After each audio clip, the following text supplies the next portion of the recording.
এই তোহাকে আমি দেখেছি মহিলাদের ঘরে মতো ডেকে নিয়ে কথা বলতে। রাত 2টোর সময় তোমার বউ, তোমার মেয়ে, তোমার ছেলে কেন আমার কাছে এসেছিল? রাত 2টোর সময় কেন এসেছিল? আমি জলসায় গিয়েছিলাম, জলসা থেকে এসে দেখি রাত 2টোর সময় পড়ে আছে তারা আমার এখানে। কেন এসেছিল সওগাত? করবো ব্যাখ্যা।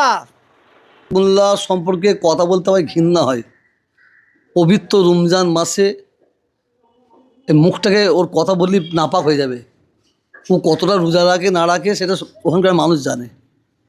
শওকাত মোল্লা হচ্ছে ক্যানিং এবং ভাঙড়ের একটা, আমি বলছিলাম ভাঙড় ক্যানিংয়ের মানুষের কাছে একটা আলোচনা। ওকে দেখলি চোর, খুনি, গুন্ডা, মার্ডার কেসের আসামি। শওকাত মোল্লার দ্বারাই ভাঙড় ক্যানিংয়ের মানুষের কত মায়ের কোল খালি হয়েছে, কত বোন বিধবা হয়েছে, কত বাচ্চা অনাথ হয়েছে। আর ওর সম্পর্কে ও একটা অসভ্য জানোয়ার। ওর সম্পর্কে কথা আপনারা আবার জিজ্ঞেস করছেন? ও আমার সম্পর্কে বলছে। আজকে আমাদের বাড়ির একজন মানে পাছাটা যে আমাকে বলতে খেয়ে খেয়ে জিভ বড় হয়ে গেছে, সে ওকে লাথি মেরে বের করতে দেবো বলেছে এখান থেকে, ফুলপাশের থেকে। বলেছে ফুলফুয়ায় ঢুকলে জুতো মারতে মারতে বের করবো। সে এখন ওর কাছে ভালো হয়ে গেছে, বুঝতে পারছেন না? চোরে চোরে সব মাস্তুতো ভাই, চোরে চোরে মাস্তুতো ভাই। এদের নাজে পা দিলে এদের মাথা কাজ করবে না। আমি নাকি সবাই যেই আছে পচা যায়। তা আমার মুরিদ মুতা খেতে দেখেছে, আমি তাদের পীর মোর্শেদের ছেলে। আমার মাদ্রাসা, মসজিদ, দরবার চলবে, সেটা আমি কিভাবে চালাবো সেটা আমার ব্যাপার। তো ওর মতন ঘুষলি না আমি। আমাদের চাইতে হয় না, আমাদের হাতে দিয়ে যায়। এমন একটা বাড়িতে জন্মগ্রহণ করেছি, আমার গায়ে এমন একজনের ব্লাড আছে। সেদিন তো বললাম আমার ব্লাড, আমার চামড়া, আমার হাড়কে পরীক্ষা করুন, করে দেখতে পাবেন, সর্ষে পড়বেন ইনশাআল্লাহ, হারামের গন্ধ পাবেন না। আর শওকাতের এই কমবাক শয়তানের ওর রক্তটা পরীক্ষা করতে বলুন, ওর চামড়া হাড্ডিটা পরীক্ষা করতে বলুন। আর একটা শোরের রক্ত পরীক্ষা করতে বলবেন, চামড়া হাড্ডি। শোরের চেয়ে ভয়ঙ্কর ওর রক্ত। ওর সম্পর্কে কি বলছেন? আমি চাইলে 1 মিনিটে করতে তোর বাবার একার, কোর্টটা তোর বাবার একার। তহা হুজুর হিজড়ে চুরি পরে বসে আছে। ও যত ভোট আগিয়ে আসছে ওর মাথা কাজ করছে রে। আর ভাঙড় আর ক্যানিংয়ের মানুষ সব ইঞ্জেকশান। কুকুরকে যে ইঞ্জেকশন দিলে পাগলা হলে যে ইঞ্জেকশন দেয়, কামড়ালে যে ইঞ্জেকশন দেয়, কুকুর পাগলা হয়ে গেলে যে ইঞ্জেকশন দেয়, সব নিয়ে বসে আছে, শুধু ভরার অপেক্ষায় আছে। শুধু ওর মাথা কাজ করছে না। ও হ্যাঁ, ও সেই একজন বাপের বেটা। 2 দিন আগে ছিল বাপের পাঁটা।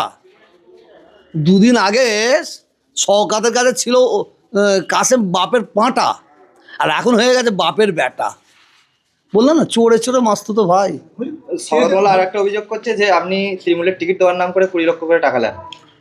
ও যদি তোর মায়ের দুধ খেয়ে থাকে, ওর যদি জন্ম ঠিক থাকে, একটা প্রমাণ দিতে বলেন না, একটা ও যদি জন্ম ঠিক থাকে, টিকিট আমি কেন দেবো? টিকিট দেবো তো মমতা ব্যানার্জি। টিকিট দেবে তো অভিষেক। এটা তো আমার কাজ নাই। আমার কাজ আমি কী খেলে 5 ওয়াক্ত নামাজ পড়বো, আমার মুসলমান ভাইরা কীভাবে 5 ওয়াক্ত নামাজ পড়বে, কীভাবে রোজা রাখবে, মহমতের সময় কীভাবে কলমা পড়তে পারবো, কীভাবে শরীয়ত অনুযায়ী চলবো, এটা আমার কাজ। আমার মুসলমান ভাইদের সেই শিক্ষা দেওয়ার আমার কাজ। কে টিকিট পাবে, কে টিকিট পাবে না, সেটা তো অভিষেক ব্যানার্জি আর মমতা ব্যানার্জি জানে। তবে হ্যাঁ, আমার একটা কাজ আছে কেন, শওকতের মতন যেসব মানে কালপিট প্রার্থী হবে তাদের বিরুদ্ধে কথা বলা, এটা আমার কাজ। আপনি শুনলে অবাক হয়ে যাবেন, ও দাদা হুজুর করছে মানুষের কাছে। ও পরিচয় দিতে চাইছে আমি দাদা হুজুরের ভক্ত। কি প্ল্যান করেছে জানেন? এবারে 21, 22, 23 ফাল্গুন ও এবারে 3 দিন ইফতারের মজলিস করেছে। ইফতার করেছে যাতে লোক ফুরফুরা শিবে না যায়। এবং ওর কিছু পাঁচাটা কুত্তা আছে, তাদের ঘরে দিয়ে ফুরফুরা শরীফে কে কে যাচ্ছে না যাচ্ছে সেটা জিজ্ঞাসা করছে। শওকতকে আমি ছাড়বো না। তার একটাই কারণ, ও আমার আব্বাজানকে অমিত শাহ বলেছে, ছোট হুজুর পীরকে রহমতুল্লাহ রেখে আশেকে রসুলকে ও অমিত শাহ বলেছে, দাদা হুজুর কেবলা সম্বন্ধে ছোটো বড়ো কথা বলেছে, 5 হুজুর কেবলা সম্বন্ধে ছোটো বড়ো কথা বলেছে। ওকে ক্যানিংয়ের মানুষ ছাড়বে না, ভাঙড়ের মানুষ ছাড়বে না, ও জব দেবে। ব্যাপারটা হচ্ছে ওকে শুধু ভোটটা করাতে বলবেন, ভোটটা। কত বোম যে ওর জানি না, কত যে বোম ও স্টক করে রাখছে। ও ভোটের সময় কত মায়ের যে কোল খালি করবে, কত বোনকে যে বিধবা করবে, হ্যাঁ, কত বাচ্চাকে অনাথ করবে, এটা ভাঙড় ক্যানিংয়ের মানুষ সন্দেহ করছে। আমি তো আগেও বলেছি, এখন বলছি, সরকার টিকিট যদি পায়, ভাঙড় ক্যানিংয়ের মানুষকে বলেছি মরার পরে কবর করে, তো তার আগে যেন কবর করে রেখে দেয়। শওকত মোল্লা বলছে আপনি এইসব মানে ওনার বিরোধিতা করছেন যাতে উনি আবার আপনার কাছে আসেন, কিন্তু বলছে আমরা যাব না। শওকত একটা খারাপ ভাষা বলতাম, আমি বলছি না, বিশ্বাস করেন। শওকত আমার কাছে নাই, ও ফুরফুরা সে যে পা দেয়, আমার বিশ্বাস ও ছোটো হুজুরকে অমিত শাহ বলেছে, দাদা হুজুরকে ছোটো বড় কথা বলেছে, ফুরফুরা শরীফটা নাপাক হয়ে যাবে, ফুরফুরা শরীফের মানে আল্লাহ তাআলা এত বড় ইজ্জত সম্মান দিয়েছে। ও কে ও তো 2 দিন পরে ঘর থেকে বেরোতে পারবে না। আবার আমাকে বলেছে ছেড়ে দিতে, কি বলে, সিকিউরিটি ছেড়ে দিতে বলে যাও আমাকে। আমি আগেও বলেছি, আজকেও বলছি, আপনাদের সোশ্যাল মিডিয়ায় বলছি, শওকত, তুই তোর মমতাকে বল, তুই মমতা ব্যানার্জিকে বল আমার সিকিউরিটি তুলে দিতে। 8 ঘন্টা 15 মিনিটে বলে সঙ্গে তুলে দেবে, সঙ্গে ছেড়ে দেবো। আর বাপের বেটা বাঘের বাচ্চার মতন ইমানি মুসলমান হয়ে মাথা উঁচু করে সারা দুনিয়ায় ঘুরবো। শওকত, তোর যদি সিকিউরিটি তুলে নেয়, তুই ঘর থেকে নিচে নামতে পারবি? মানুষ তো পড়ে, আমার মনে হয় তোর এলাকায় যে কুকুরগুলো আছে না, তোকে ছিঁড়ে টানা ছিঁড়া করে ফেলবে। তো তুই এখনো সাবধান হ বলছি। আবার ইমাম সাহেবদের কি বলেছে, ইমাম সাহেবদের নিয়ে ও করছে। কটা ইমাম সাহেব ছিল জিজ্ঞেস করবেন তো? 600, 6টা ছিল। যারা সত্যিকারের ইমাম হবে, আমি ইমাম সাহেবদের ছোট করব না। পৃথিবীতে সবচেয়ে বড় সম্মান এখন ইমাম সাহেবদের, আল্লাহর ঘরের ইমাম। আমি ইমাম সাহেবদের সম্মানহানি করবো না, ছোটো বড় কথা বলবো না। তবে 606টা দেখাবেন তো, 6টা ইমাম দেখাতে বলেন। যারা ইমাম হবে তারা ওর একটা চুলা খেতে পারবে না। যারা ইমাম হবে তারা ওর লুঙ্গি কাপড় নিতে পারে না। কারণ সারা বাংলার মানুষ জানে, ক্যানিং ভাঙড়ের মানুষ জানে, শওকত হচ্ছে একটা পাক্কা কাফের, পাক্কা মুশরিক, পাক্কা বেঈমান। যে শওকত হোলির সময় হোলি খেলছে, যে শওকত দুর্গা পুজোয় যে ওই ঠাকুরের সামনে গিয়ে তেলক নিচ্ছে, যে শওকত ঠাকুরের সামনে যে মাথা হ্যাট করছে, যে শওকত ওই কি বাতি জ্বালাচ্ছে, কি বলে, প্রদীপ জ্বালাচ্ছে, যে শওকত এইরকম চোখ বুজে দাঁড়িয়ে আছে, 2টো মহিলা ওকে ধরে পুজো করছে, সেই শওকতের লুঙ্গি পাঞ্জাবির পিস ইফতার কোনো ইমাম সাহেব গ্রহণ করতে পারে না। কারণ ও মুসলমানই নয়, ও কাফের। এখানে একটা কথা সবাই কি বলে জানেন, বলে মুসলমানকে কাফের বলা যাবে, অনেকে বলে না। আজকে আমি বলেছি মুসলমানকে কাফের বলা যাবে না, জবাব আমি দিচ্ছি। কোনো মুসলমানকে কাফের বলা যাবে না, কিন্তু কাফেরকে কাফের বলা যাবে। কোনো মুসলমানকে কাফের বলা যাবে না, কিন্তু কাফেরকে কাফের বলা যাবে। যদি কোনো মুসলমান কাফের হয়ে যায় তাকে কাফের বলা যাবে। কিছু বুঝতে পারলেন কি না? কোনো মুসলমানকে কাফের বলা যাবে না, কিন্তু কাফেরকে কাফের বলা যাবে যদি কোনো মুসলমান কুফরিয়াতের কাজ করে, কাফের কাজ করে। অর্থাৎ তার মধ্যে ওই জুনিয়র আবু জেহেল কে শওকত মোল্লা জুনিয়র আবু জেহেল, ও কাফের, মানে ভয়ঙ্কর কাফের। আর বলেন। তিনি তো দাবি করছেন যে আপনি নাকি মহিলাদের ঘরে নিয়ে কথাবার্তা বলেন, কি বলবেন?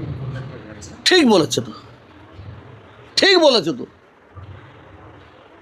বাপের কাছে তো মেয়েরা আসবে, বাপের কাছে তো মেয়েরা আসবে, ঠিকই বলেছে। আমি শুধু সওগাতে একটু ইশারা করে দিই, আমি বোমবাস্টিংটা ওর বুকে যেয়ে করবো, সওগাতকে ইশারা করে দিই, সওগাত রাত 2টোর সময় তোমার বউ, তোমার মেয়ে, তোমার ছেলে কেন আমার কাছে এসেছিল? রাত 2টোর সময় কেন এসেছিল? আমি জলসায় গিয়েছিলাম, জলসা থেকে এসে দেখি রাত 2টোর সময় পড়ে আছে তারা আমার এখানে। কেন এসেছিল সওগাত? করবো ব্যাখ্যা, পোল খুলবো? হ্যাঁ, আমি কোনো মায়ের বোনের ইজ্জতে হাত দিতে রাজি নাই। সওগাতের যে বউ খুব ভালো মানুষ আমার চোখে, আমি যতটুকুন দেখেছি। তো কেন এসেছিল? কার অত্যাচারে, কার জুলুমে, কিসের জন্য, সেটা সওগাতের জিজ্ঞাসা। বাকিটা বললাম না। কিছু মাল মেটেরিয়াল আমার কাছে আছে, সেটা কেন খুলবো? আর আমাদের পীর মোর্শেদের কাছে, আমাদের কাছে আসবেই তো। ডাক্তার কাছে রুগী যাবে না? ছেলে মেয়ে যাবে। আর আমরা হচ্ছি, আমার পীর মোর্শেদরা আমাদের কাছে আসবেই তো। তো চরিত্রহীন নয়। সওগাতের খবর নেন, ভাঙড় ক্যানিংয়ের মানুষ বলছে কত বড় চরিত্রহীন। ওর কোথায় কি রাখা আছে আমি আর বলছি না, পরে সব একটু নষ্ট করে দেবো। হ্যাঁ, খাতাটা কবে খুলবেন? হ্যাঁ, কার খাতা? আমি ওর খাতা তো খুলবে, বলেছি তো, ইডি খুলবে। বলছে তোমার থেকে মিথ্যাবাদী, কোনো খাতাই নেই। সেটা তো জানেন তো। বাংলার মানুষকে জিজ্ঞেস করুন। উনি এটা বলছে যে আপনি আল্লাহকে রেখে মিথ্যে কথা বলেন। আল্লাহ শপথ খাবে না তো কি হবে? আল্লাহ রসুল আল্লাহ শপথ করেছেন, বড় বড় হাক্কানি আলেমরা আল্লাহ শপথ করেছেন। তারা কি মিথ্যাবাদ? বড় বড় আল্লাহ ওলিরা আল্লাহ শপথ করেছেন। আল্লাহ স্বয়ং নিজের কসম খেয়েছে। নিজের কসম খেয়েছে। আল্লাহ বলেছেন আমি জাত পাক আল্লাহর কসম খেয়ে বলছি। আল্লাহ নিজেই আল্লাহর কসম খেয়েছে। তা আল্লাহ তো মিথ্যে বলছে? নজরুল্লাহ ও মানে অমানুষের জানে কি? ও অমানুষের সে জ্ঞান আছে? ওর গোটা শরীরে হারামের রক্ত বইছে, ওর সব জ্ঞান তিনি জিজ্ঞেস বলছেন আমি হারাম খাই না, আমি এতদিন রাজনীতি করেছি, কারণ পাক্কা হালাল খোর। সওগাতের মুখের দিকে দেখলে গুনাহ মাফ হয়ে যাবে, এত উনি নেকি করেছে। উনি এত পাক পবিত্র, ওর মুখের দিকে দেখলে গুনাহ মাফ হয়ে যাবে। কত বসেছেন না? আচ্ছা, চোর কি বলবে যে আমি চুরি করেছি? চোর কি বলবে আমি চুরি করেছি? দেখছেন না, চোরে মাছ তো ভাইকার মিল খাই যাচ্ছে। হ্যাঁ, আর কিছু? আপনি বলেছিলেন যে ফুরফুরা শরীফে উন্নয়ন হয়নি, কিন্তু আপনার ভাইপো কাজল সিদ্দিকী বলছে আপনার বাড়ির সামনে কিংবা ইসলামে যত লাইট লেগেছে সব সরকারি টাকায়, এবং আপনার যে ঘরের সামনে যে বড় ল্যাম্প পোস্ট আছে সেটাও সরকারি টাকা। আমার বাড়িতে মমতা ব্যানার্জি এসেছিলেন। উনি যেতে যেতে হাই মার্কসটা দেখছিলেন। আমি ওনার হাতটা এইভাবে ধরেছিলাম, এরকম হাতটা ধরেছিলাম, এইরকম ধরেছিলাম।